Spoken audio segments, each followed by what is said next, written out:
Well, I'm trying to go a distance of 3.9 miles, and it's going to take 32 minutes because of traffic to get there. Let me tell you, folks, we don't need any more bodies in this world. And America is the third largest country in the world. Why are people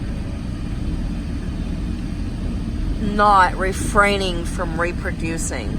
We have enough foster children and adoptable children and homeless animals and lonely people.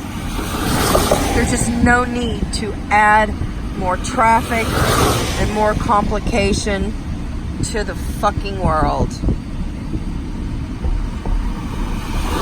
And rain only accentuates the traffic. And it's a very rainy day that you can barely see the city of Pittsburgh. Yeah.